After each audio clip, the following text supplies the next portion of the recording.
Yo, what is up guys, Inferno Trees here with a brand new video. Today we are going to be talking about something that is actually pretty interesting because I don't see a lot of people who talk about this actually, and that is going to be about what makes Generation 4 so good. You guys have probably seen people talk about this a lot, all over Twitter, all over probably your Discords and everywhere. People just constant praise of Gen 4.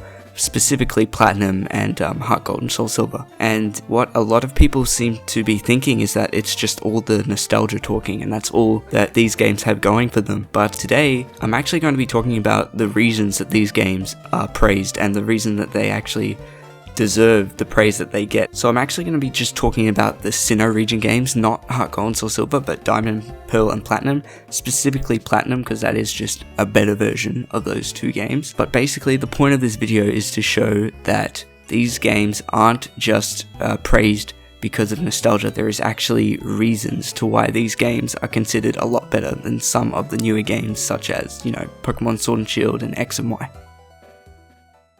One of the things that sets some of the newer Pokemon games apart from the older ones is the design of the region itself. This is due to the regions of Kalos and Galar not having their own climate or feel, but rather just incorporating different environments into the one region, leading to a region design that is trying to be diverse but just leads to it feeling bland, and in both cases, the placement of some locations really destroys immersion. For example, when you look at the map of the Kalos region, it's hard to understand what it would be like to actually be there, and what the region is really like, as there's no real common climate or design across the whole region. On top of that, on the Kalos map, there is a random patch of desert and patch of snow in the middle of a green landscape, which just makes no sense. However, if you look at a map of the Sinnoh region, you see a far more consistent design, as the Sinnoh region is a cold place with a huge mountain going through the middle. These are discerning features that allows players to be able to recognize these regions from others and makes it stand out. This design choice increases a player's immersion throughout the game, as you feel as if you are traveling through one large region rather than a random selection of different areas. Consequently, these games are far more enjoyable to the player due to them being able to immerse themselves fully into the game and to the story. When you're playing Pokemon Diamond, Pearl and Platinum, the playtime of these games, if you want to play through everything it has to offer, is huge. A lot of this comes down to the design of the Sinnoh region itself. You can tell these are polished and well thought out games due to all the extra rooms and areas you find while playing through the region, which has been something that I have missed in recent entries to the series. This is seen when exploring places like Victory Road and Mount Coronet, where it's common to find hidden entrances and rooms while exploring these areas, and players are incentivized to actively search out these areas as they are usually rewarded with rare items and TMs. Not only that, but there are entire areas which are left out for the player to find. In particular, the Fuego Ironworks stand out, as it is an entire location which is completely hidden from the player, which is extremely rewarding once you find it. These may sound like, and in all truth actually are, only small improvements, however they have a tremendous impact on a player's experience, as it actually encourages them to continue playing the game rather than to put it down after just completing it once. After all that, I haven't even started to talk about the post-game. Upon completing the main story, you unlock an island near the northeast of the Sinnoh region, which contains 3 new routes, 3 new towns, and in Platinum, the Battle Frontier. These new areas give the player access to Pokemon that were uncatchable in the main Sinnoh region, and also gives new areas to explore and trainers to battle. This post-game is made even better in Platinum version, as all the routes in general look better and have their own feel, and you're able to rematch all the gym leaders in the survival area for an extra challenge.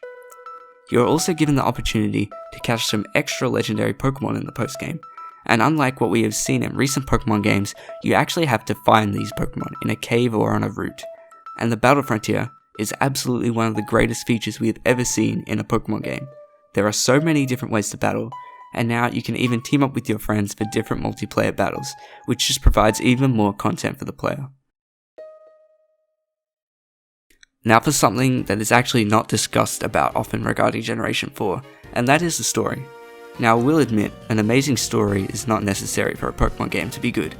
In fact, I don't even think the story of these games are amazing, but I do think they made an important step forward for Pokemon games, by being the first Pokemon game to have an actual real story. In Generation 1 and 2, there wasn't really much of a story.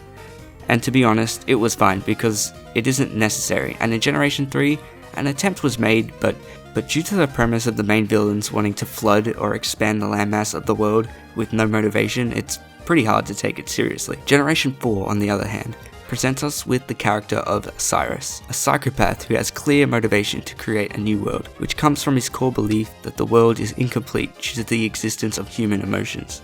And while people tend to describe the Team Galactic grunts as a joke due to them being constantly used for comic relief, and the common mention of them not knowing what Team Galactic's purpose even is, but it plays well into the character of Cyrus himself. Cyrus, a person who views human emotion as a weakness, has used that very thing to manipulate all the grunts of Team Galactic into doing what he wanted, which likely strengthened his viewpoint that human emotions are useless. The implementation of a true story in this game, while I would say is definitely not the best storytelling Pokemon has to offer, does allow the player to become more invested in the world and allows them to be involved in the conflict as the conflict is actually there.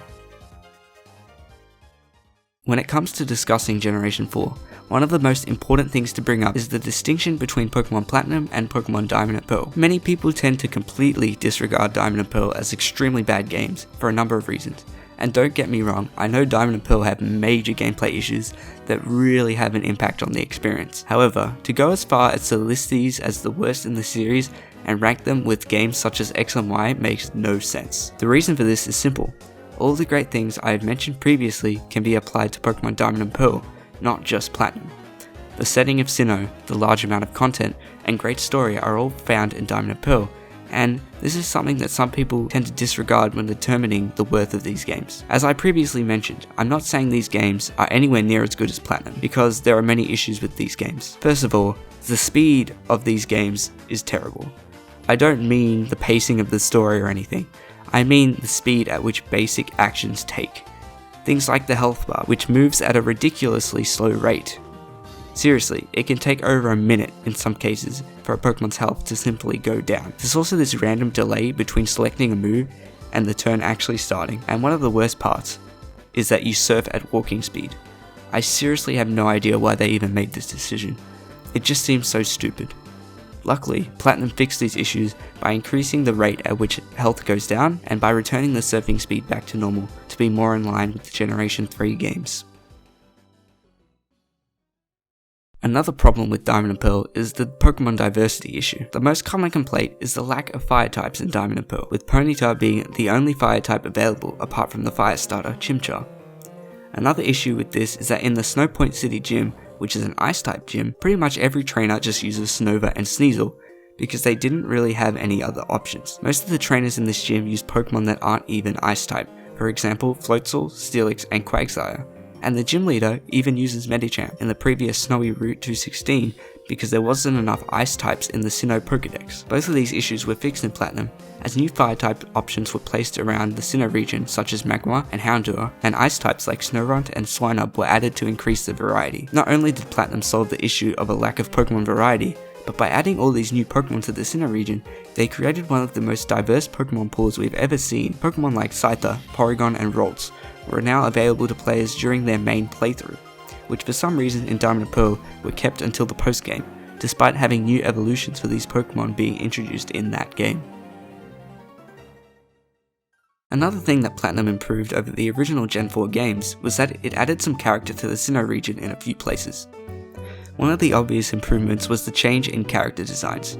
I will never understand who thought it would be a good idea to have the main trainers of a region that has constant snow and is cold everywhere to be wearing clothes like this. It makes absolutely no sense at all. This was addressed in Platinum with the trainers wearing more appropriate clothes. But is she still really wearing a short skirt? How does she even make it through Route 216? Like seriously. Also, snow was added to a few areas to give character to the Sinnoh region as a snowy and cold place.